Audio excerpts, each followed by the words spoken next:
46절부터 56절까지 합독하겠습니다. 마리아가 이르되 내 영혼이 주를 찬양하며 내 마음이 하나님 내 구주를 기뻐하였으면 그의 여종의 비천함을 덜 보셨습니다. 보라, 이제 후로는 만세에 나를 복이 있다 일컬이로다. 능하신 이가 큰 일을 내게 행하셨으니 그 이름이 거룩하시며 긍휼하심이 두려워하는 자에게 대대로 이르는도다. 그의 팔로 힘을 보이사 마음의 생각이 교만한 자들을 헛드셨고 권세 있는 자를 그 위에서 내리치셨으며 비천한 자를 높이셨고 줄이는 자를 좋은 것으로 배불리셨으며 부자는 빈손으로 보내셨도다. 그종 이스라엘을 도우사 긍휼히 여기시고 기억하시되 우리 조상에게 말씀하신 것과 같이 아브라함과 그 자손에게 영원히 하시리로다 하니라.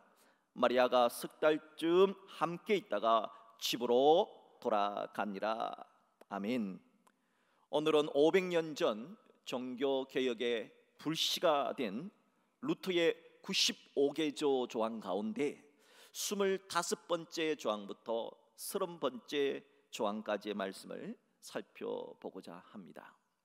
먼저 25조항과 26조항을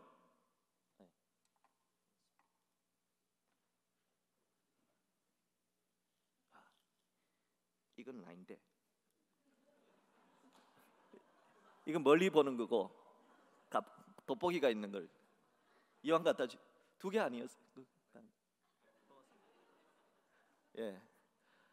아니 예배 드리기 전에 김도현 장로님이 갑자기 찾아와서 안경 어디 갔냐고 막 찾더라고요. 그래서 아니 왜 안경을 벗고 다니지 속으로 그랬는데 안경 찾으셨네요. 근데 제가 지금 안경이 없어가지고 죄송합니다. 자, 25조항, 26조항 같이 한번 읽을까요? 25조항. 자, 시작. 교황이 연옥에 대하여 갖는 일반적인 영향력은 주교나 사제가 자신의 교구에 대해 갖는 특별한 영향력에 상응하는 것이다. 제 26조항. 교황은 실제 자신이 갖지 못한 결정적인 열쇠에 의해서가 아니라 중보를 통해서만 연옥에 있는 영혼의 죄를 사할 수 있을 뿐이다. 중세 가톨릭 교회는 교황의 교회입니다. 교황이 지배하는 교회입니다. 교황의 명령에 따라서 교회는 움직입니다. 중세 교회는 교황이 설교문을 내려줍니다. 목사님들이 신부님들이 성직자들이 설교를 이렇게 작성하는 것이 아니고 교황청에서 내려준 설교를 그대로 읽어야만 됩니다. 자기의 개인적인 어떤 생각이나 의견을 말하면 안 됩니다. 왜냐하면 하나의 교회이기 때문입니다. 모든 교회는 똑같은 메시지, 똑같은 예배의 집례를 통해서 예배가 이루어지는 것이죠.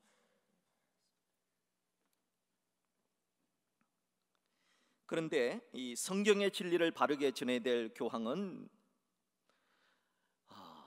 그렇게 하지 않았습니다.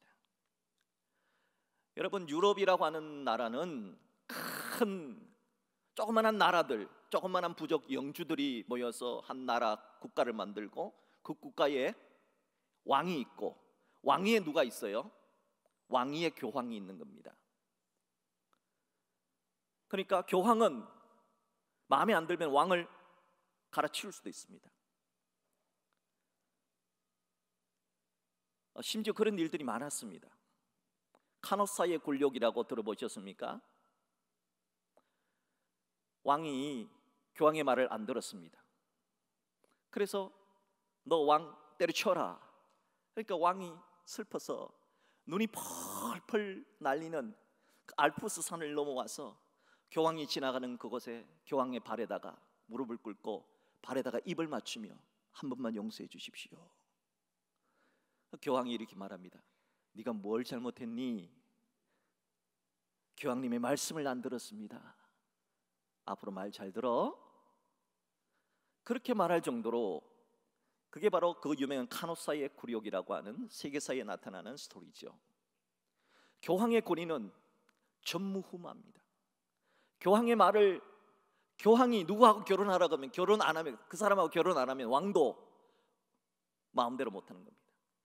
영국이 왜 교황의 권위를 무시하고 이거는 기독교도 아니고 개신교도 아닌 성공회가 만들어졌느냐? 교황이 미워서 그런 거예요. 성공회라고 하는 것은 거의 보면은 뭐예요? 가톨릭이죠. 그런데 내용은 뭐예요? 개신교로 하는 거예요. 교황이 미워서 그런 거예요. 유럽의 모든 교회는 교황의 교회입니다. 교황의 말 한마디에 모든 것이 만들어집니다. 그러다 보니까 교황이 이 유럽의 왕이나 영주나 평신도들을 통제하기 위해서 교리를 만들어 내기에 급급했던 겁니다. 하나님의 말씀보다는 자기가 통치할 수 있도록, 자기 통치를 더 순종할 수 있도록 하는 교리를 만들어 냈던 겁니다. 그렇기 때문에 교황이 다스리던 중세 시대를, 천년을 암흑기라고 말합니다. 교황이 갈릴레오가 뭐라 그랬어요? 예? 지구는 둥글다. 교황이 뭐라 그래요? 야 임마, 지구는 안 둥글어, 네모나. 그러면 어떻게 되는 거예요? 교황의 말에 맞지 않으면 어떻게 됩니까? 예, 저 죽여.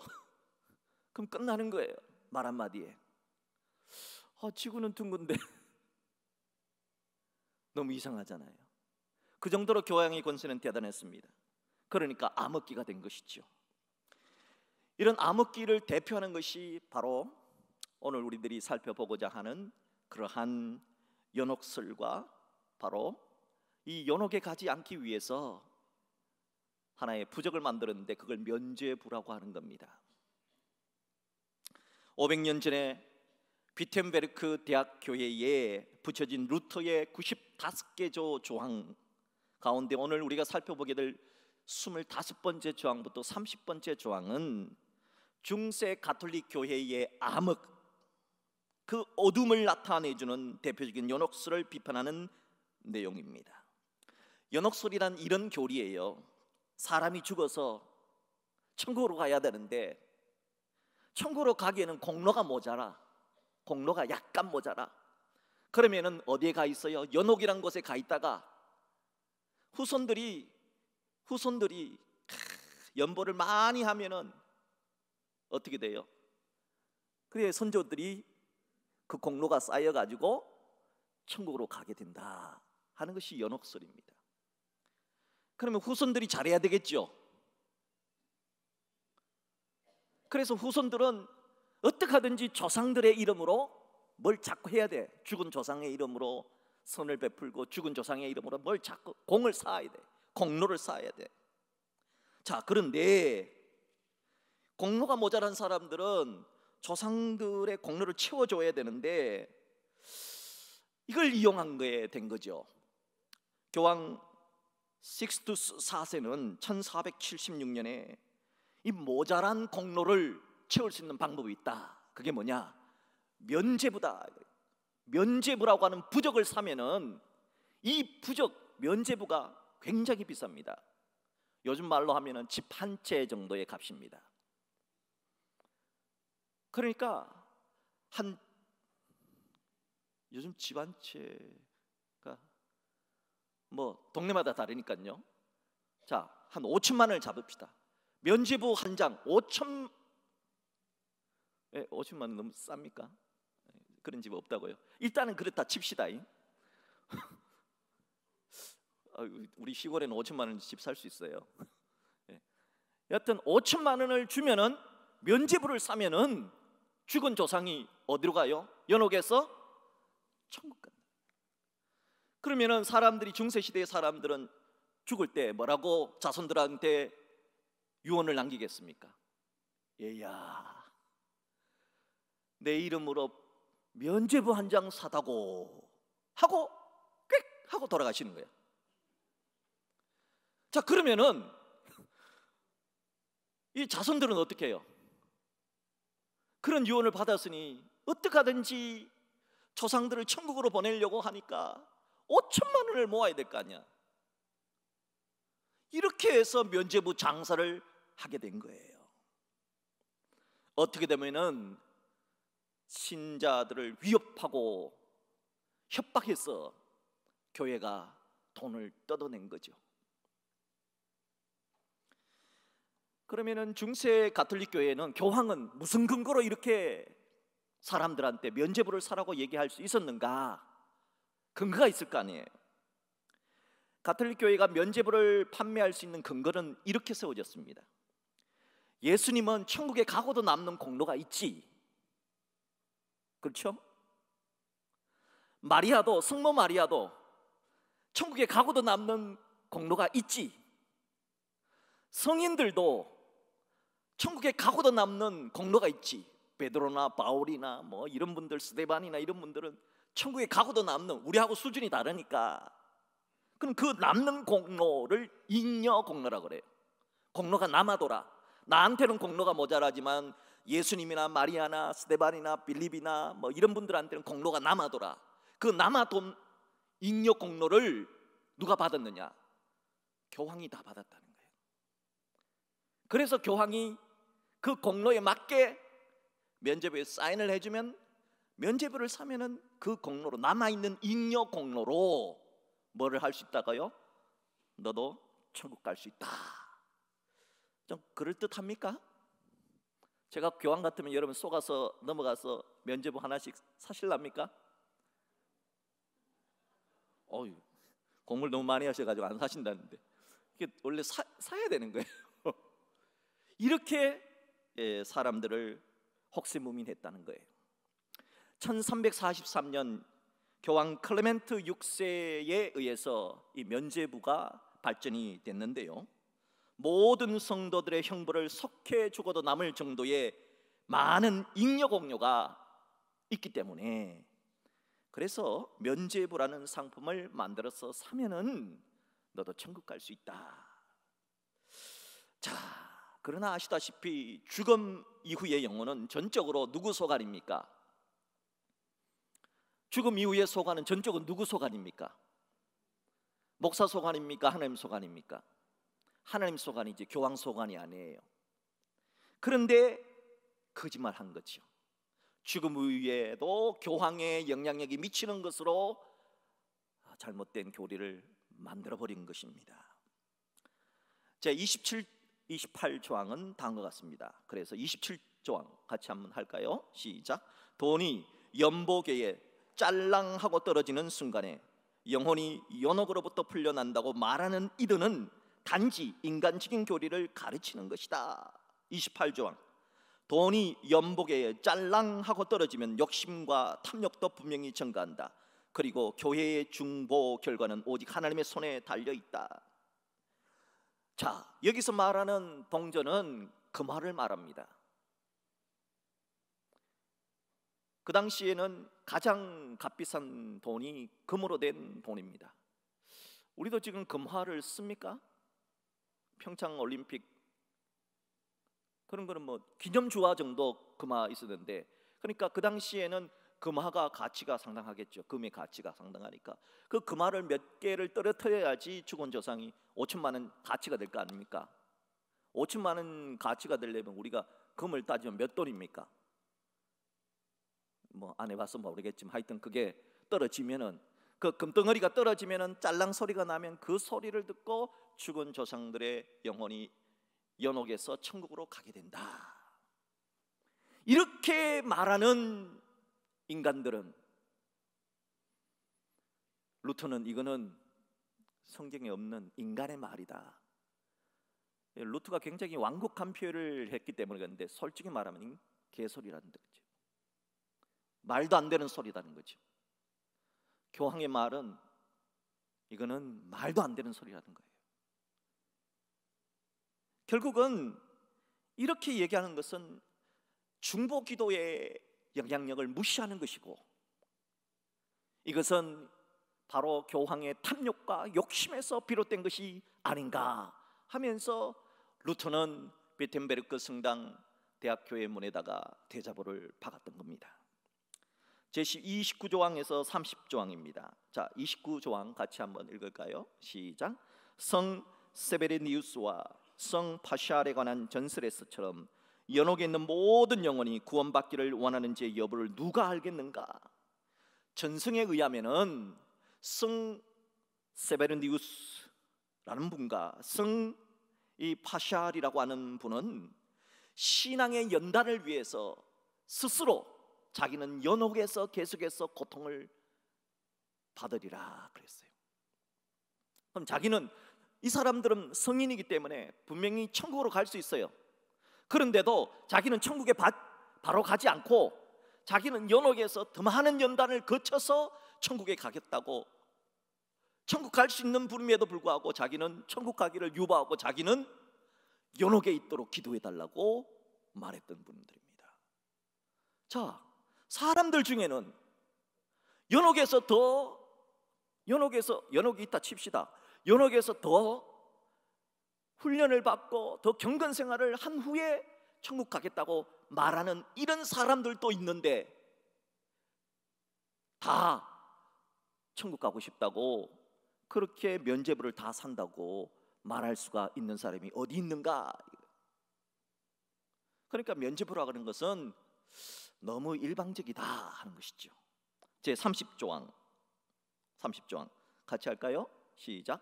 누구도 자신의 회개의 완전성 여부를 확신할 수 없다. 더군다나 속죄의 완전성 여부는 더욱더 확신할 수 없다. 속죄라고 하는 것은, 속죄는 누가 해줍니까? 누가 죄를 속해 주는 겁니까? 예? 누가 속죄를 해주는 겁니까? 피 흘림이 없은 적 죄사함이 없습니다. 누구의 피입니까? 예수 그리스도의 보혈로 말미암아 하나님의 은혜에 의해서 죄사함이 이루어지는데, 어떻게 교황이라는 사람이 속죄가 되었다 안 됐다 그렇게 말할 수 있느냐 하는 것입니다. 사랑하는 여러분, 당시 교황은 교회 성사 역시 마찬가지입니다. 우리는 직접 예수님께서 오심으로 말미암아서 성소와 지성소 사이에 휘장이 찢어졌습니다. 이 말은 뭐예요?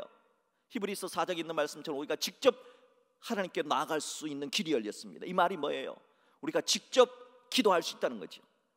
내 문제를 놓고, 여러분 자녀의 문제를 놓고, 여러분 오늘도 여러 가지 기도의 문제를 놓고 누가 기도합니까? 목사님 내 기도해 주세요가 아니라 누가 기도할 수 있어요? 여러분이 직접 예수 그리스도의 이름으로 기도할 수 있어요. 그런데 고해 성사라는 것이 뭡니까?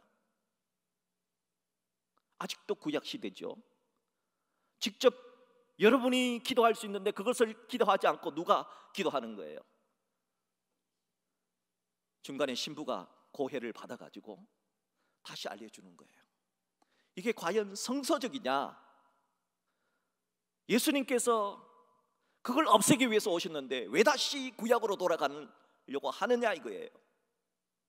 그런데 당시 교황은 고해 성사를, 성서 해석도 속죄도 대속의 모든 근원까지도 다 교황이 자기 마음대로 교리를 만들어 버렸던 겁니다. 도를 한참 지나친 것입니다. 이제는 평신도들도 이런 사실을 알아야 됩니다. 더 이상 이렇게 돼서는 안 된다, 이거는 성경이 아니다 하는 것을 나타나기 위해서 마틴 루터는 95개조 조항에 이 내용을 넣었던 것입니다. 오늘 본문의 말씀은 마리아의 창가라고 불려준 누가복음 1장의 유명한 성모 마리아의 노래입니다. 한국 교회는 마리아 창가로부터 개혁을 위한 통찰을 얻어야 됩니다. 마리아 창가는 마리아 개인의 노래만이 아닙니다. 마리아 창가는 마리아와 같은 상황에 있는 모든 그리스도인들의 고백이요 찬양이라고 할 수 있습니다. 자, 우리 마리아 창가를 다시 한번, 오늘 본문 누가복음 1장 46절을 다시 한번 봅니다. 46절 같이 하겠습니다. 마리아가 이르되 내 영혼이 주를 찬양하며. 마리아의 영혼에 하나님을 향한 찬양이 흘러넘칩니다. 찬양은 영어로 praise라고 합니다. 칭찬이라는 뜻입니다. 찬양은 하나님을 칭찬한다는 겁니다. 하나님 위대하시다고 공포하는 것입니다. 하나님 크시다고 말하는 것입니다. 찬양은 입술에서 나오는 것이 아니라 영혼의 감동에서 나오는 것입니다. 찬양은 멋진 곡조에 맞추어서 드리는 단순한 음악이나 노래가 아닙니다. 찬양은 내 영혼의 감동을 노래로 하나님께 올려드리는 것이 찬양입니다. 본문 47절을 보십시오. 시작. 내 마음이 하나님 내 구주를 기뻐하였으면, 여기서 기뻐하다는 단어는 미칠 듯이 기쁘다 하는 뜻입니다. 하나님의 은혜가 임하면은 미칠 듯이 기쁘다는 겁니다. 마리아는 왜 하나님의 은혜가 임하면은 미칠 듯이 기뻐서 노래할 수밖에 없는가를 이제 말합니다.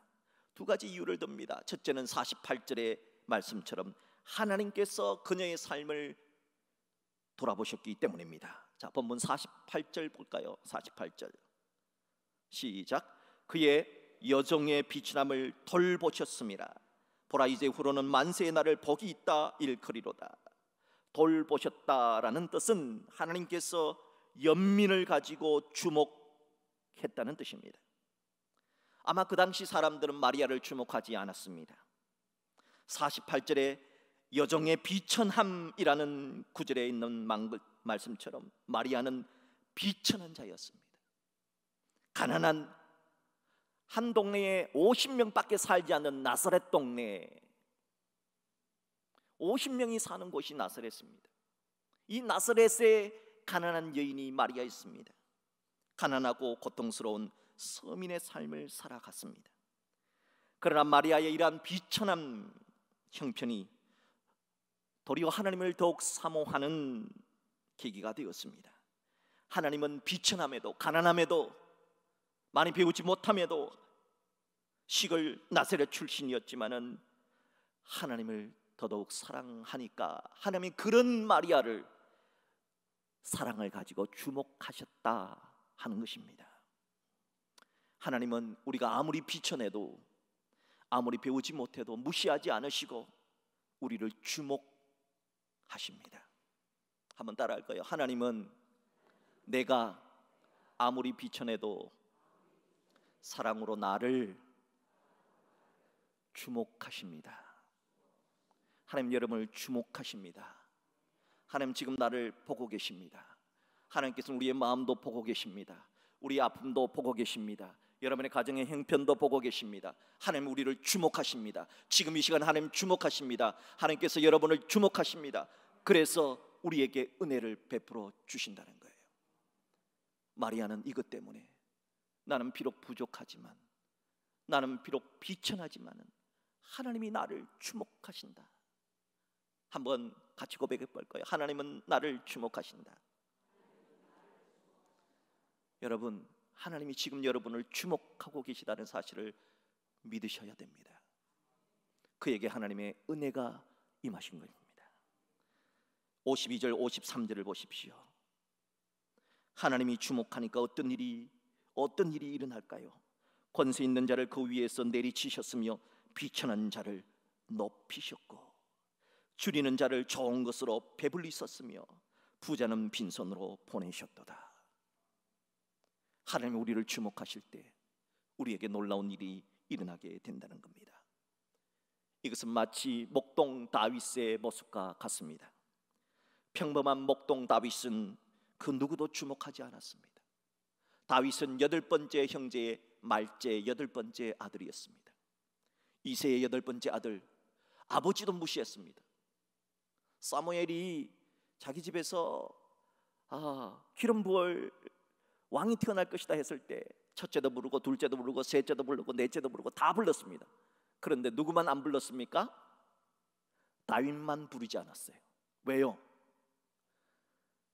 그 다윗 같은 놈이 뭘? 누가요? 옆집 아저씨가? 아니요, 아버지가. 아버지도 다윗을 무시했습니다. 다윗은 그냥 양이나 돌보는.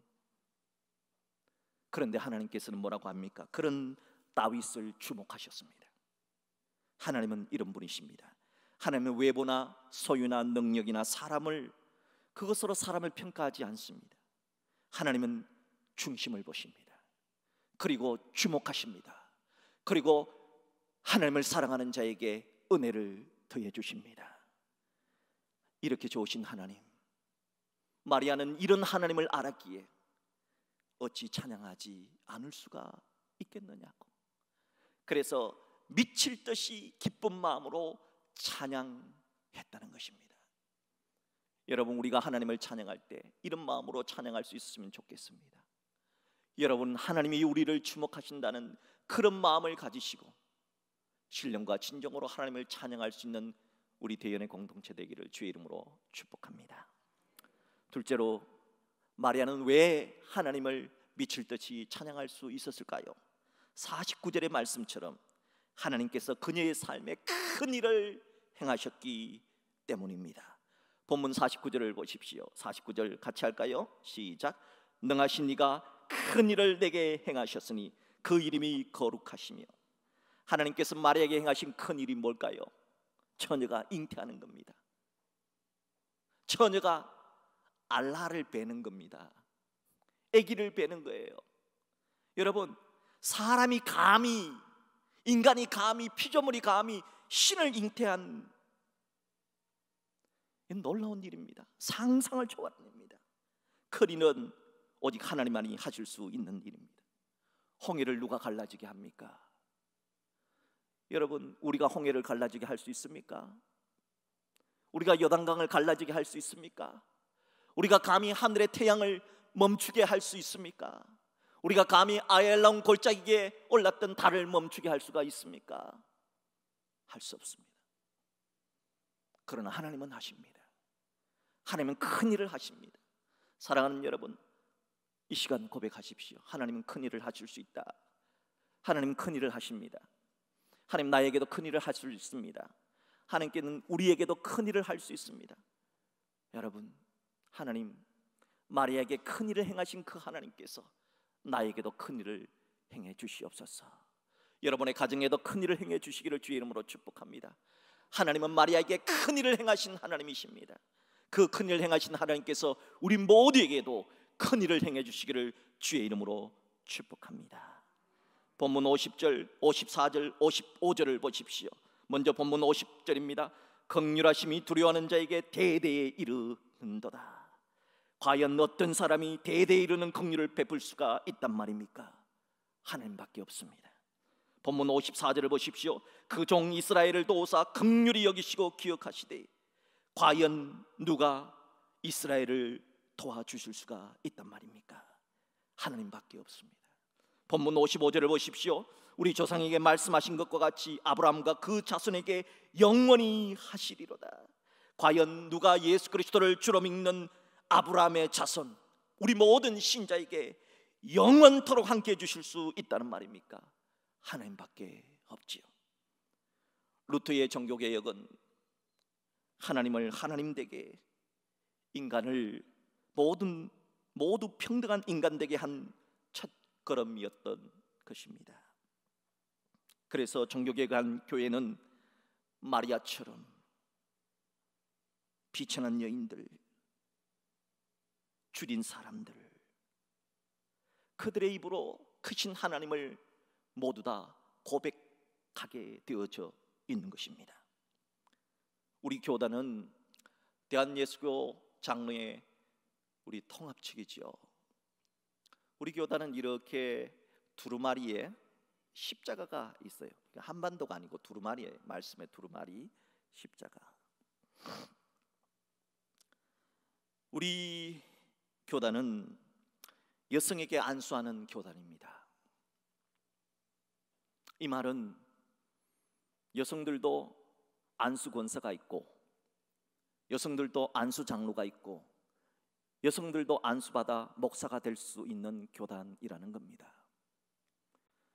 여러분, 종교개혁한 지가 500년이 지났는데 남녀의 차별이 없는데 아직도 종교개혁을 노래하는 사람들이 여성에게 차별을 두고 여성 안수를 하지 않는 교단들이 수두룩빽빽합니다. 그런데 우리 교단은 그나마 안수를 하는 교단이기 때문에 종교개혁에 조금 더 개혁적인 정신을 가지고 있는 교단이라고 말할 수가 있습니다. 저희 교회 역시 하나님의 섭리 속에 3년 전에 훌륭한 두 분의 여성 장로가 여러분의 손으로 피택되었습니다. 그러나 108년 만에 108년 만에 된 겁니다. 일찍 된 것도 아니요. 그런데 우리 교회보다 더 늦게 여성 장로를 세우지 않는 교회들도 아주 수두룩 빽빽하다는 거예요. 총회 가면은, 총회 아닌 노예만 가도 여성 장로가 손가락에 꼽습니다. 남녀 총대가 한 500명쯤 됩니다. 우리 노회에 한 60명, 400 몇십 명 되는데, 그 가운데 여자 목사님 빼고 여성 장로들은요, 제가 알기로는 지금 2명인가요? 우리 노회에 장로 한 200명 가운데 딸랑 3명이네. 우리 교회가 2명이고 저기 어디야, 또 다른 교회 1명. 다른 교회는 없어요. 신천교회도 몇 명 있었는데 은퇴해버리고 없어요. 그런데 우리 총회 가면은 총회 총대들이 한 1,500명 모이는데 여성 총대가 몇 명이냐?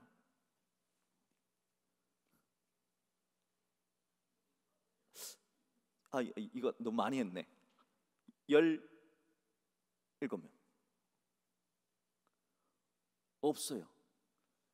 그래서 이번 총회 때 뭐를 결정했느냐?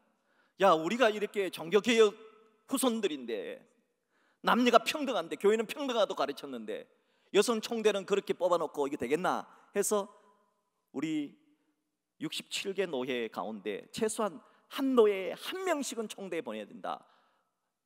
여성 총대 의무 할당제를 정하게 된 겁니다. 그래서 다음 총회 때부터는 67명의 총대는 기본적으로 여성으로 채워지도록 만들어진 겁니다. 사랑하는 여러분, 이게 몇 퍼센트, 몇 명, 이게 중요한 게 아닙니다. 개혁이라고 하는 것은 정신이 중요한 겁니다. 남자든 여자든 다르지 않습니다. 남자는 더 좋은 천국 가고 여성은 더 낮은 천국 가느냐? 절대 그렇지 않습니다. 성경은 남자나 여자나 남녀노소 모두 천국은 다 평등하게 예수 그리스도 이름으로 간다는 것이 성경의 교리이고 교훈입니다. 우리에게 선교사를 보냈던 우리 교단의 자매 교회는 미국 장로교회입니다. 미국 장로교회는 2016년 작년 222회 총회를 열어댔는데요, 작년 222회 총회는 총회장이 2명이에요. 왜 2명이냐? 한 분은 흑인 총회장, 한 분은 백인 총회장을 세웠어요. 왜? 흑인과 백인과 구분 없이 평등하게 하려고. 또 놀라운 사실은 2분 다 여성 목사를 세웠습니다. 미국 장로교회 총회장은 2분 다 여성이고, 한 분은 흑인 여성 목사님, 한 분은 백인 여성 목사님, 이렇게 세웠습니다. 왜 그렇게 세웠을까요? 종교개혁 500주년을 맞이해서 우리는 개혁하는 교회다 하는 것을 상징적으로 드러내기 위한 것입니다. 종교개혁 이전에는 차별이 존재했던 시대였습니다. 모든 사람보다 가장 뛰어난 사람은 교황이고, 그리고 그 밑에 왕들이 있었고, 그 밑에 추기경들이 있었고, 그 밑에 신부들이 있었고, 그 밑에 수도사들이 있었고, 그 밑에 평신도들이 있었습니다. 평신도들은 성경도 읽을 수 없고, 평신도들은 그냥 하라고 하는 대로만 하면 됐던 사람들입니다. 그러나 종교개혁은 이 모든 것을 다 부숴버렸습니다. 우리 모두는 왕같은 제사장입니다. 우리 모두는 거룩한 주의 종들입니다. 그래서 누구든지 성경을 읽으라고 했습니다. 하나님께서 500년 전에 우리에게 루터를 통하여서 목숨을 걸고 종교개혁을 통해서 성경을 읽으라고 했는데, 과연 우리는 성경을 읽고 있습니까? 여러분, 하나님께서는 종교개혁을 통해서 우리가 직접 하나님께로 기도할 수 있도록 그렇게 말했는데도 아직도 우리는 기도하고 있습니까? 사랑하는 여러분, 500년 전에 종교개혁을 통해서 모든 사람은 평등하다고 말했습니다. 왕제도는 하나님께서 싫어하는 제도입니다. 어쩔 수 없이 왕을 세운 것이죠. 사람 위에 사람 없고 사람 밑에 사람 없는 겁니다. 모든 사람은 형제요 자매인 것입니다. 계급의식을 타파하고 우리는 모두 다 예수 안에서 하나다 하는 그 생각을 가지고 이렇게 살아내는 것이 남자도 여자도 하는 일은 다르지만은 동등한 상태에 있다는 것을 우리는 알아야 됩니다. 이것이 종교개혁이 오늘 우리들에게 주시는 교훈이 아니겠습니다. 아니겠습니까? 이게 말이 죄송합니다. 아니겠습니까? 여러분, 사람을 차별하지 마시고 최소한 교회에서는 남자 여자 그런 거 좀 차별하지 마시고 서로 존중한 그런 우리 교회가 되었으면 좋겠습니다. 그래서 진짜 우리 교회가 정말 500년 전에 예수 그리스도의 이름으로 정말 종교개혁을 했던 마틴 루터를 본받아서 정말 이 마리아 찬가를 불렀던 마리아, 2000년 전에 불렀던 이 마리아의 찬가처럼 하나님은 비천한 자를 돌보시는 하나님, 하나님은 우리에게도 지금도 큰 일을 행하시는 하나님이 될 수 있기를 주의 이름으로 축복합니다.